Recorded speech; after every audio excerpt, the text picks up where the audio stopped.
අකුරට ඔබ සාදරයෙන් පිළිගන්නවා අයිබෝන් කියලා. අද අපේ මාතෘකා ප්‍රායෝගික ලේඛනවල දැන්වීම් පත්‍ර ගැනයි පෝස්ටර් ගැනයි. අයිබෝන් අටවන ශ්‍රේණියේ සිංහල ඉගෙන ගන්න ඔබ හැම දෙනාටම.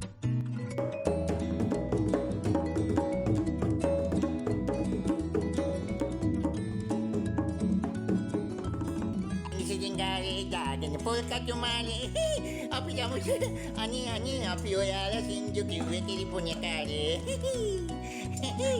මේ තවොජකින් බෙල් එක ගහයි උස පන්තියට එන්න නැත්නම් අකුර කියන අකුර බලන හැමෝම ඔන්න එකට එකතු වෙන්නේ අනි බෙල් එක ගව්වා කෙස් ගහ පවා වෙන රටවල මිනිසුන්නේ උස් නිදහස පිණිස සටනට සැරසෙන්නේ. ඉස් මොල තිබෙද්දිත් මේ බව නොතකන්නේ ඇස්ගෙඩිවලට හෙම ගහලද සිහලුන්නේ. ඔන්න එනම් අකුරේ අලුත්ම පාඩමත් අරගෙන මම එනවා පුතේදුවේ ඔයාලා අතරට සිංහල 8 ශ්‍රේණියේ ආකෘති පත්‍ර සම්බන්ධව අපි දැනුවත් කළා. ඒකටම අදාළ දැන්වීම් පත්‍ර සම්බන්ධයෙන්ුයි අද සාකච්ඡා කරන්නේ. හොඳයි. මං ඇයි මේ මුඛවාඩමක් දාගෙන අද ආවේ ඔයගොල්ලන් ඉස්සරහට?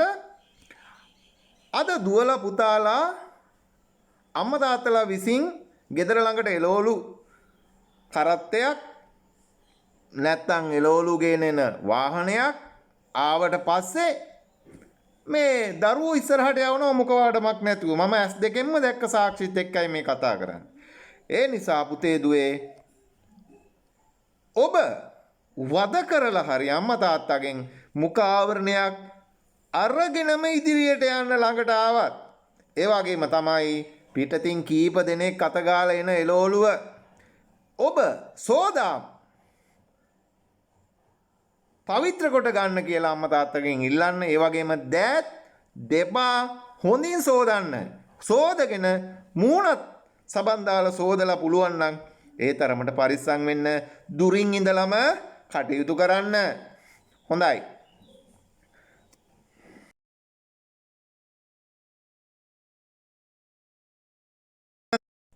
ආයිබෝවන් කිව්වනේ මම.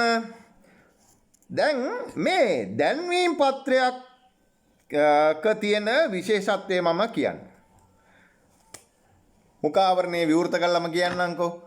එතකොට දැන්වීම් පත්‍රයක් කියලා කියන්නේ මොකටද? දැන්වීම් පත්‍රයක් අපි කියන්නේ කිසියම් දැන්වීමක් අපි මිනිසුන්ගේ ඇස් දිස්ටියට. ඒක නැත්තම් හැට දකින්න සලස්සන දැන්වීමක් නේද? හොඳයි. දැන් නම් විද්‍යුත් මාධ්‍ය දියුණු වෙලා ඇහැට වගේම කනට ඒ වගේම මනසට පවා මේ දේවල් මනාව ගලාගෙන යන ආකාරයට කටයුතු කරමින් තියෙනවා. තාක්ෂණයේ දියුණු වෙලා එක බොත්තමක් ලැබපු ගමන් සියල්ලක්ම ඔබේ ගෙදරට එන විදියට. හොඳයි දුවේ පුතේ 8 වෙනි ශ්‍රේණියේ දැන් දැන්වීම් පත්‍ර සම්බන්ධයෙන් අපිට දැන්වීම් පත්‍රයක තිබිය යුතු ලක්ෂණ කීපයක් සාකච්ඡා කරනවා. මොනවද මේ ලක්ෂණ? දැන්වීම් පත්‍රයක තිබිය යුතු ප්‍රධාන ලක්ෂණ තමයි දැන්වීම් පත්‍රයක අඩංගු කරුණු නිවැරදිව පැහැදිලිවම තියෙන්න ඕනේ. වැල්වට අරන් බෑ කෙලින්ම. දෙවැනි එක මේක සංක්ෂිප්ත වෙන්න ඕන, කෙටි වෙන්න ඕනේ. ගොඩක් කියවන්න කැමති නෑනේ දැන් අය බිසීනේ. ඒ නිසා ඒ වගේම ආකර්ෂණීය බවක් දැක්ක ගමන් ආකර්ශනීය ඇහැ ඇදලා ගැනීමේ ශක්තියක් තමන්ගේ දැන්වීමට තියෙන්න ඕන. චිත්‍ර අඳින්න පුළුවන් දුවල පුතාලා ඉන්නවා නම් චිත්‍රයක් දෙකක් දාන්න පුළුවන්. අකුරු ලස්සනට හැඩ කරලා කරන්න පුළුවන් ඒකට කරන්න පුළුවන්. පරිගණක තාක්ෂණයේ දන්න අයට පරිගණකයෙන් චිත්‍රයක් අරගෙන දාන්න පුළුවන්. අරගෙන ඒක හදන්න පුළුවන්. නමුත් ඉස්කෝලේදී දෙන ඔබට විභාගයේදී විභාග ශාලාවේදී තවමත් අපේ රටේ හැටියට නම් අපිට කටයුතු කරන්න වෙන්නේ අතින් තමයි. ඒ නිසා අතින් කරන්න පුළුවන් ඊටාම කෙටි කාලයක් තුල කරන්න පුළුවන් සංක්ෂිප්තව කරන්න පුළුවන් දේ අපි කළ යුතුයි. එහෙමනම් මොනවද? අපි අනිත් කාරණේ අපි සාකච්ඡා කරන්න ඕන මේක සරල වෙන්න ඕනේ. මහා ගැඹුරු භාෂාවක් මේකට යොදාගන්න අපිට පුළුවන් කමක් නැහැ. අපි ගැඹුරු භාෂාවක් යොදාගත්තොත් මොකද වෙන්නේ?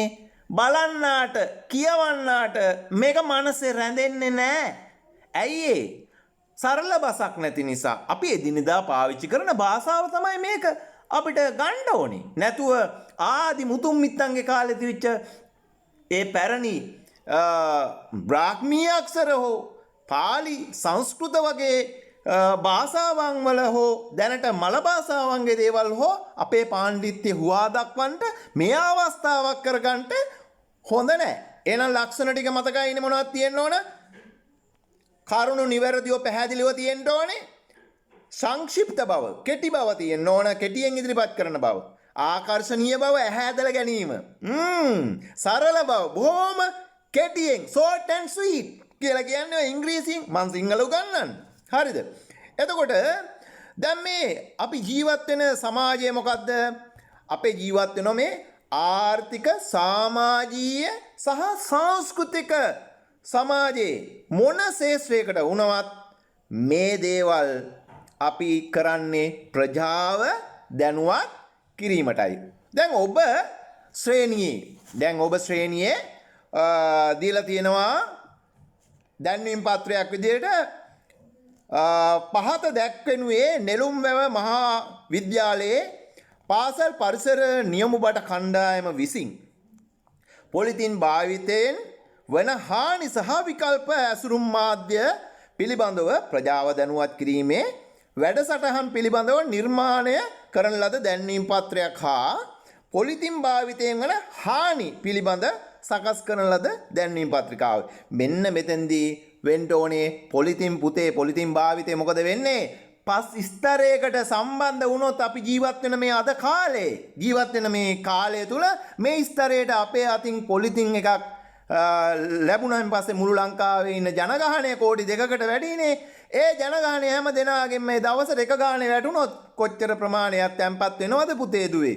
එතකොට අපි ජීවත් වුණාට පස්සේ දූවිලි තට්ටු වලින් ඒ ස්තරේ වැහිලා යනවා. පොලිතින් තට්ටුවක් තියෙන්නේ. පොලිතින් විතරක් නෙවෙයි. පරිගණක කොටස් ආදී ගොඩක් දෑ තියෙනවා. හොඳයි. මෙතනදී එතකොට ඔබ අවධානය කළ යුතු දේ තමයි පොලිතින් භාවිතයෙන් වන හානි. ඔබ දන්නවා සතා සිව්පාවා දැන් ආහාරයට ගන්නවා. පොළොන්නරුව ප්‍රදේශයේ ගියාට පස්සේ කුණු ගොඩවල් කන ඇතුන් අලි අපිට දැක ගන්නට පුළුවන්. තවත් ඒ අයට කන්න බොන්න දෙයක් නැති වුණාට පස්සේ මේ පොලිතින් ගොඩේ ආහාරත් එක්කම තිබෙන පොලිතින් අනුභවයට ගන්නවා. ඒ විතරක් නෙමේ පොලිතින් එක දිරන්නේ නැහැ. මේවයේ වසවිස රැඳිලා තියෙන්න පුළුවන් ගෙන ආපු දෙයක. එතකොට ඉදිරි අනාගතයටත් වසවිස පසට ආයෝජනයක් කරනවා. ඒ පස්සේ හැදෙන ගහකොළ තමයි දලුලාලා. ඒවයේ ඵලය තමයි අපි භුක්ති විඳින්නේ. අපි විතරක් නෙවෙයි අනාගතයත් භුක්ති විඳින්නේ. ඔයාලා දන්නවා ඇති මේ කුඹුරු වීගොවිතැන ඊළඟට පාසලේ තියෙන පසපවා ඊළඟ මේ මහ පොළව හැම තැනකටම තියෙන්නේ අද කෘමිනාශක, දිලීරනාශක, වල්නාශක ආදී හැම දෙයක්ම. ඒ විතරක් නෙවෙයි අපි හිතෝනම් ඇටේ පවා, බීජේ පවා තියෙන්නේ වසවිස. ඒ වසවිස ඊළඟට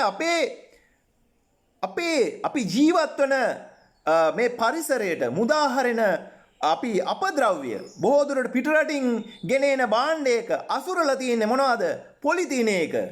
බොහෝ දුරට චීනය සහ ඉන්දියාව ආදී විවිධ රටවලින් අපේ රටට ආනයනය කරන සියලුම කුඩාම උපකරණයේ සිට මහා උපකරණය දක්වා සියල්ලක්ම ආවරණය කරලා තියෙන්නේ මොකකින්ද? පොලිතින් වලින්. එතකොට ඔබට මම මේ මෙතන පොලිතින් ගැන කතා කරලා තිබුණත් වෙනත් කරුණුත් ඔබට ගෙන හැර දක්වන්නේ පරිසරයට ඒ විතරක් නෙමෙයි සංස්කෘතියට ඒ වගේම අපේ සමාජයට අවැඩදායක වැඩ කියලා කියන්නේ වැඩ නැති. ඒ කියන්නේ නරක නොහොඳ වගේ දේවල් සිද්ධ වෙන යමක් වේ නම් මෙන්න මේ අපේ තියෙන පාරිසරික පද්ධතියට, අපේ ආර්ථිකයට, ඒ වගේම අපේ සමාජයට, සංස්කෘතියට වෙන හානි පිළිබඳව ඔබට පුළුවන් මොන දේ ආවත් ඔබ ලස්සනට පුළුවන් ඔබට පේනවා ඇති මෙන්න මේ දේ හොඳින් බලාගන්න මේක ඔබ ගාව පොත තියෙනවා. නැත්නම් ඊතක්සලාවෙන් ඔබට ඩවුන්ලෝඩ් කරගන්න පුළුවන්. දැන් මේකෙදි තියෙනවා බලන්න කඩතුරා හැරදෑසි. බලන්නකෝ ලස්සන ඇහැ ගන්න පුළුවන් හොඳ විදියට ඒක සාකච්ඡා කරලා තියෙනවා. හොඳට ලස්සන පින්තූරයකුත් ඉස්සරහට දාලා තියෙනවා. පොලිතින් භාවිතය අවම කරමු. පරිසරය සුරකිමු. දැනුවත් කිරීමේ වැඩසටහන. මේගොල්ලෝ මෙන්න මේ විදියට පාසලේ ලෑස්ති කරනවා වැඩසටහනක්. මේගොල්ලෝ පළවෙනි අංකයේ තියෙනවා මේගොල්ලන්ගේ තියෙනවා දේශන. ඊළඟට වීඩියෝ දර්ශන විකල්ප ඇසුරුම් සකසා ගැනීම පිළිබඳ ප්‍රායෝගික වැඩමුළුවකුත් කරනවා. පෝස්ටර් හා චිත්‍ර ප්‍රදර්ශනයකුත් කරනවා. හොඳයි. මෙයාලා විශේෂයෙන් ඒ සම්බන්ධව මේක තියෙන ඊළඟට කොහෙද තියෙන්නේ කවද්ද තියෙන්නේ කොයි වෙලාවටද තියෙන්නේ කියන කොයි කාල පරාසයේ තියෙන කියන එක පැහැදිලිවම වෙනමම යොදලා තියෙනවා. ඒ අනුව ස්ථානය නෙළුම්වැව මහා විද්‍යාලීය ප්‍රධාන ශාලාව. දිනය 2017යි 6යි 5. වේලාව පෙරවරු 9 සිට පස්වරු 9යි සමාවෙන්න 3:30 දක්වා. 9:30 දක්වා නෙවෙයි 3:30 දක්වා. මෙන්න මේ ආදී වශයෙන් මේ කරුණු සාකච්ඡා වෙනවා. බලන්න දුවේ පුතේ. දැන් මේ සිසු දැරියන් දෙමව්පියන් ඇතුළු ඔබ සැමගේ සහභාගීත්වය ගෞරවයෙන් අපේක්ෂා කරමු. සංවිධානයේ පරිසර නියම වූ බට කණ්ඩායම නෙළුම්වැව මහාවිද්‍යාලය. ඊළඟට මේ වම්පසේ යොදලා තියෙනවා මෙය සකස් කළ දිනය 2017යි 5:20. 5:20 දැන් 6යි 5 තමයි මේක තියෙන්නේ 5:20. එතකොට මෙහිදී මොවුන් වර්ණ කීපයක් පාවිච්චි කරනවා. වර්ණ කීපයක් පාවිච්චි කරනවා. එතකොට මෙවැනි දේ අපිට අතින් කරන්න සිදුවීමේදී නොයෙකුත් දුෂ්කරතාවයන්පත් වෙනවා. නමුත් පුළුවන් තරම් දුවේ පුතේ තමන්ගේ වර්ණ කීපයක් යොදාගෙන පැස්ටල් මාධ්‍ය හෝ ඊළඟට පාට පැන්සල් හෝ වෙන මාධ්‍යයක් ඉක්මනින් මේක ලබා දෙන්න. මොකද වැඩිය තින්ත ගෑවෙන සායම් ගෑවෙන දේවල් වුණොත් ඔබගේ රචනා ප්‍රශ්නවලට සහ අනිකුත් පිළිතුරු වලට හානියක් සිද්ධ වෙන්න පුළුවන්. ඒ නිසා ඒ ගැන හිතලා කටයුතු කරන්නට අවශ්‍යයි කියලා මම කියනවා. හොඳයි. ඊළඟට අපිට තියෙනවා මෙහිදී දැන් ඔය දැන්වීමක් ප්‍රධාන. ඊළඟට මේ පොලිතින් කනිජ තෙල් පිරිපහදුවෙන් පසු ඉවත් කරන ලද ප්‍රාථමික පෙට්‍රෝ රසායනික ද්‍රව්‍ය ආශ්‍රයෙන් නිෂ්පාදනය කරගන්න බව. මෙන්න මේ ආකාරයට මේ පොලිතින් කියලා කියන්නේ නිකන් රකුසෙක් මකරෙක් අපිට මේ අපුව බිලිගන්නාපු කෙනෙක්. අද කාලේ නම් පොලිතින් අපිට සමාන කරන්න පුළුවන් කොරෝනාව වගේ කියලා. ඩෙන්ගු වගේ කියලා. මේ විදියට චිත්‍ර කීපයක් යොදලා මේ බලන්න. මෙන්න පෝස්ටර් තරඟයේදී දැන් අතන දිමුනේ දැන්වීමක්. මෙන්න පෝස්ටරයක් නිර්මාණය කරගන්න හැටි. හරිනේ? මේ දැන්වීම අපි කලින් සාකච්ඡා කළා. මෙන්න බලන්න පෝස්ටරේ. පෝස්ටර් එක එතකොට තිබෙනවා අදාළේ චිත්‍ර රාම් විශේෂයෙන්ම අපිට අඳින්න පුළුවන් පොලිතින් වල සිදුවෙන පොලිතින් කඳු. දැන් අහලා තියෙනවා බ්ලූ මණ්ඩල් කුණු කන්ද ගැන. බ්ලූ මණ්ඩල් කුණු කන්ද ගැන. ඒක පුරා ගියා. නාය ගියා. ප්‍රදේශයේ මිනිසුන් විශාල ප්‍රමාණයකට හානි සිදු වුණා. මේ ආදී කරුණු අපිට ගෙනහැර පාන්න පුළුවන්. එතකොට ඒ කරුණු සහ මෙය අවභාවිතයෙන් අපිට වෙන හානි මෙන්ම මෙය බැහැර කිරීමෙන් නැත්නම් ස්වභාවික දේවල් වලින් පොලිතින් රහිතව දේශීය වශයෙන් පොළවට පසට දි รา පත්වන ද්‍රව්‍යයකින් ගෙදරට දොරට තින්ත වලින් සහ වෙන යම් ආලේපන ද්‍රව්‍ය වලින් හානියක් නැති කෙමිකල් ඒ කියලා කියන්නේ රසායනික ද්‍රව්‍ය වලින් ඊළඟට කෘත්‍රිම ද්‍රව්‍ය වලින් හානියක් නොවන දේවල් අපේ ගෙදරට දොරට ගත්තහම ඒකේ තියෙන වටිනාකම. ඊළඟට අපේ රටේ ඉන්න දේශීය නිෂ්පාදකයාට එයින් අපිට අපි පිටරටට යවන මුදල වෙනුවට මුදලක් දෙන්න පුළුවන්කම ගැන අද කාලේ නම් අපි ගෙවත්ත ගැන කතා කරනවා. අපේ පස ආරක්ෂා කිරීම තුළ අපේ පසෙහි පැලවෙන ඒ පැලය නිරෝගීව හැදෙන්න නම් නිරෝගීව හැදිලා අපිට ගෙඩියක් මලක් කරලක් දෙන තත්ත්වයට පත් කරන්න නම් දුවේ පුතේ අපි කල යුත්තේ මොනවද කියන කාරණය ඔයාලම දැන් ගෙදරදී අත්දැකීමෙන්ම දන්නවා ඇති. අම්මා තාත්තා පැල හිටුණෝ මේ දවස්වල නේද? ඒ වගේම අපේ මේ දැන් සිටින ගරු ජනාධිපතිතුමා ඒ වගේම උපදේශක මණ්ඩලය ඇතුළුව සියලු දෙනාම ධෛර්යමත්ව අපේ දේශීය දේ නගා සිටුවන්ට ක්‍රියාත්මක වෙනවා. පිටින් ආපු හතුරව මේ කොහොම හරි බොහොම අපි එයාලගෙන් ආරක්ෂා වෙලා ඇහැයි කනයි කටයි අතයි නාසයයි මේ ශරීරයයි රැකගෙන අවධානයෙන් ඉඳගෙන මේ සතුරගෙන් ගැලවෙන්න පුළුවන් ආකාර පිළිබඳව හොයනවා දැනුවත් කරනවා ඔබට පිහිට වෙනවා. ඒ වගේම ඒ මොහොතක අපිටත් පුළුවන් මේ කොරෝනාව ගැන කොරෝනාවෙන් අපි ගැලවෙන්නේ කොහොමද කියන කාරණය ඔබට සාකච්ඡා කරන්න. ඉතින් මේ සම්බන්ධයෙන් ඔබට කියන්න පුළුවන් ඔබ පාසලේ බිත්ති පුවත්පතට මේ පෝස්ටරයක් නිර්මාණය කරන්න. එහෙම නැත්නම් මේ තරඟයක් තියලා පෝස්ටරයක් නිර්මාණය කරන්න කියන්න පුළුවන්.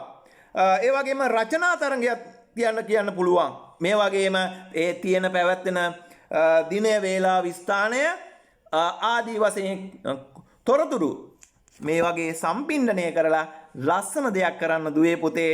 එතකොට දැන්වීම් පත්‍රයක මම නැවතත් කියනවා අපි දැන්වීමක් අපි ඉදිරිපත් කරන්නේ කොහෙටද? අපේ සමාජයට මිනිසුන්ට ඒක මොකද්ද? sannivedana මෙවලමක්. sannivedanයකට ඉන්න ඕන sannivedakaයෙක්. ඒ වගේම ග්‍රාහකයෙක්. ඒ වගේම පණිවිඩයක් තියෙන්න ඕන. අපි දැන් මේ sannivedanය කරන්නේ අපි sannivedakaya. එතකොට ඔබ නම් ඔබ. එතකොට sannivedanයේ ලබන්නේ කවුද? ග්‍රාහකයා මේ මහ ජනතාව. නැත්තම් පාසලේ ළමයි, විද්‍යාලයේ ළමයි. එතකොට පණිවිඩය හොඳ නැත්තම් අපි සහ ඒ කියන්නේ අපි sannivedakaya සහ එය ගන්න තැනත්තා ග්‍රාහකයා අතර සම්බන්ධතාවයක් ඇති වෙන්නේ නැහැ. ඒ නිසාමයි දුවේ පුතේ අපි ආර්ථික, සමාජීය, සංස්කෘතික මේ කවර ශේෂ්ත්‍රයක අපි දෙයක් කළත් මේ අපි කරන දැන්වීම් පත්‍රයක තිබිය යුතු ප්‍රධාන ලක්ෂණ තමයි කරුණු නිවැරදිව පැහැදිලිව දක්වන්න ඕන. නැත්තම් sannivedana වෙන්නේ නැහැ. ඒ වගේම තමයි සංක්ෂිප්ත භාවයක් මේ කරුණු තුල තිබිය යුතුමයි. නැත්තම් sannivedana වෙන්නේ නැහැ. ඒ වගේම ආකර්ෂණීය බවක් ඒකට ඇතුළත් කළ යුතුයි දැන්වීමට. නැත්තම් sannivedana වෙන්නේ නැහැ. ඒ වගේම සරල බවක් නැත්තම් දුවේ පුතේ මේක sannivedana වෙන්නේ නැහැ දැන්වීම. එතනම ලප්තනම ලොප් වෙනවා. එහෙමනම් නිර්මාණශීලී හොඳ දැන්වීම් කරුවෙකු වෙන්න නම් ඔබ මේ ප්‍රායෝගික ලේඛන තුල හොඳ දෙයක් නිර්මාණය කරන්න මේ කාලය තුල මේ කොරෝනාව ගැන ඔබ හොයන්න අලුත් දේවල්. දැන් පාසල් ළමයි මේ වගේ දේවල් හොයනවා. ඒ නිසා දුවේ පුතේ මේ වගේ දේවල් දැන් ඔයගොල්ලන්ගේ අවසාන වශයෙන් අහලා තියෙනවා ප්‍රායෝගික ලේඛන වර්ග 5ක් නම් කරන්න. දැන්වීම් පත්‍රිකාවක් පිළියෙල කිරීමේදී සැලකිලිමත් විය යුතු මූලික කරුණු 3ක් දක්වන්න. බලන්න හරිම ලේසි. ඒ වගේම පොලිතින් මිනිසාගේ සෞඛ්‍යයට අහිත කරන ආකාරය පැහැදිලි කරන්න. පොලිතින් වෙනුවට අප භාවිතා කළ යුත්තේ දිරන සුළු ද්‍රව්‍ය වලින් නිෂ්පාදනය කළ මලු සහ ඇසුරුම් ඊට ගත හැකි ද්‍රව්‍ය මොනවාද? දැන් මම සාකච්ඡා කළානේ. මොනවද ඔයගොල්ලන්ට කියන්න තියෙන්නේ? මං හිතන්නේ මං කියපු කාරණේ හොඳට තේරෙන්නේ නැති. ඇත්ත වශයෙන්ම කියනවා පුළුම් බදාට නම් හොඳටම තේරුණා. මම හිතන්නේ ඔයගොල්ලන්ට තේරෙන්නේ නැති. එහෙනම් හැමෝම මේ අකුරු බලන හැමෝම මේ ගැන හොඳ අවධානයෙන් අපේ මේ පුළුම්බල ඉස්කෝලේ සර් උපුෂයර් අපිට කියලා දෙන පාඩම් වලට ජායක වෙන්න ඒ වගේ දෙයක් හෝම්වර්ක් විදියට කරන්න ඕනේ. ගෙදර වැඩ විදියට. මම නම් ඔක්කොම ටික කරා සර්. බොහොම හොඳයි පුළුම්බඩා ළමයා. ඔයා වගේ මං හිතනවා මේ මෙතන පිටිපස්සෙත් අහගෙන ඉන්නවා මේ අපිට කැමරාව පොඩක් පුළුවන් නම් අල්ලන්න බලන්න. මේ කට්ටිය ඉන්න ඔක්කොම මේ ඕගොල්ලන්ගේම කට්ටිය තමයි ඉන්නේ. හැමෝම 100 නම් මේ වෙලාවේ නිදි අතර තමයි මේ පාඩම කරේ. අපේ ටෙඩිත් ඉන්නවා ඉස්සරහින්ම. ඔව්. ඉතින් අපි මේ පාඩම අදට නිමා කරන්න සූදානම් වෙන්නේ දුවේ පුතේ. ඔන්න දැන්වීම් පත්‍රිකා ඊතක්ෂලාවෙන් 8 ශ්‍රේණිය සිංහල භාගත කරගත්තට පස්සේ එහිදී බස්නාහිර පළාතේ මෙන්ම අනිකුත් පළාත්වලත් පළවෙනි වාරයේ දෙවෙනි වාරයේ ආදර්ශ ප්‍රශ්නපත්‍ර ප්‍රශ්නෝත්තර සියල්ලක්ම ප්‍රශ්නපත්‍ර එහෙම සියල්ලක්ම තියෙනවා. ඒ වගේමයි දැන් අන්තර්ජාලයේ නැති දෙයක් නැහැ. දැන්වීම් පත්‍ර කියලා ගැව්වාම අපිට ලබා ගන්න පුළුවන්. මම එහෙම ලබාගත්ත දැන්වීම් පත්‍ර කීපයකුත් මේකට අමුණලා තියෙනවා. එහෙනම් මං ගොඩක් වෙලා කතා කරාද මන්ද ඔයාලා හැමදෙනාටම ඇත්තටම කියනවා නම් දක්ෂ දරුවන් වෙන්න තමන්ම අධ්‍යයනය කරගෙන ඇයි බෝසත්වයේ ගියේ තනියම එහෙමනම් ස්වයංව තමන්ගේ ඥාණය වැඩි කරගන්න තමා කැප වෙන අනුන් කණෙන් ඇදගෙන යන අදක්ෂයෙක් නොවි තනියම නැගී සිටින දක්ෂයෙක් වෙන්න අවශ්‍ය කරන සියලු සැලසුම් මේ නිවාඩු කාලය තුළ සකස් කරගන්නා මෙන් ඊටාම ආදරයෙන් ගෞරවයෙන් මගේ දරුවන්ගෙන් සියලු දෙනාම ලංකාවාසී හැම දෙනා වෙනුවෙන්ම මගේ පන්තියේත් අනිත් සියලු දරුවන්ටත් අවශ්‍ය කරන සියලු ශක්තිය රැකවරණය සහ ධෛර්යය සෞඛ්‍ය සම්පන්න වටපිටාවක් මෙන්ම මානසික වටපිටාවක් ලැබේවා. ඔබ හැම දෙනාම දියුණු වේවා, දක්ෂ වේවා, නිරෝගී වේවා, සුවපත් වේවා කියලා මම ප්‍රාර්ථනා කරනවා. බුදු සරණයි.